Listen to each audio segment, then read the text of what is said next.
Governor Ikot Pitilla, likewise sa niya mahusay sexy nga asawa, Ma'am Ann Pitilla. Good evening. Na siyempre, ang ating Vice Governor, Lisa Lora Hiadini, purwara ako siya kasing-kasing, ang hindi niya tanawan ihap. Ang ating Vice Governor, Sandy Javier. Na likewise, ang ating SB member, ni Ina Larasapal Jimenez. Thank you so much, Ina.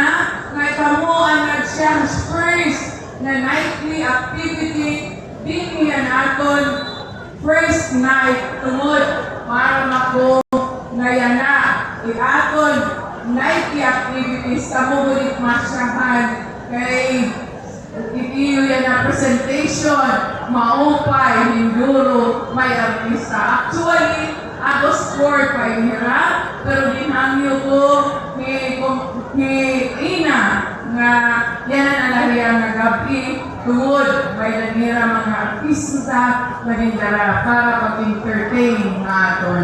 Likewise, ang natanan ng barangay official, aning natanan ng barangay official, mga kagawad, estate, treasurer, secretary, thank you so much. Kompleto good and 54 na barangays ang niya na nakiguyo Liga Night na Governor's Night. So thank you so much.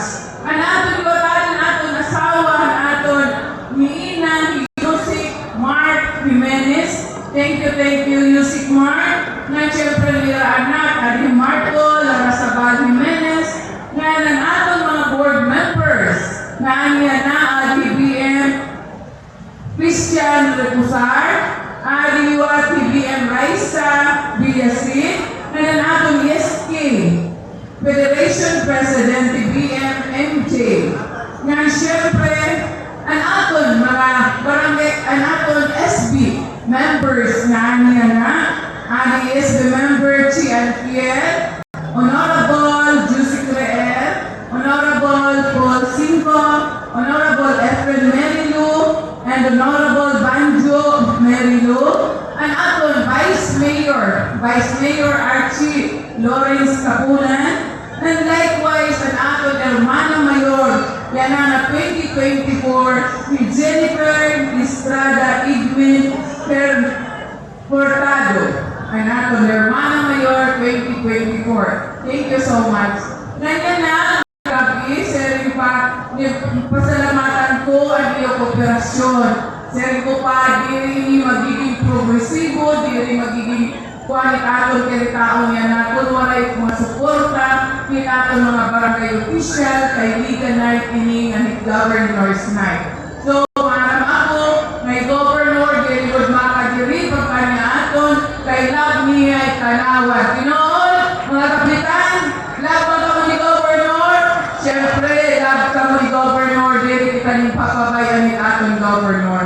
Nan, proud liwat ako, pag sumat sa iyo, na kita, included kita, 10 richest municipality in province of Leyte. Included na kita. Nagtungod ini ang mga trust and confidence sa aton mga local investors na nasulod na din ni aton. Tanawan is a second-class municipality, but now we are qualified to be a first-class municipality in Tanawan. Tungod ito, in atong pagburubli. Kay sering ko pa, dili na ako ni kaya it mga official ibungto na ako it mga department head kung walay suporta it katauhan, it hubos sa Tanawan. So nagpapasalamat good ako iyo suporta. Every time na nagmininsahe ako, pero may gugod ini-include. Mag-iibay ba kita mayor? Pero kung hindi manitada ng mayor, suportaran natin. Magrespeto kita, ngayon mag-cooperate kita, kay para manihit ka uswagan hit atong nihal na bungto, hit ng awan. So, iyon tanan, I love you all. Thank you and good evening na atong tanan.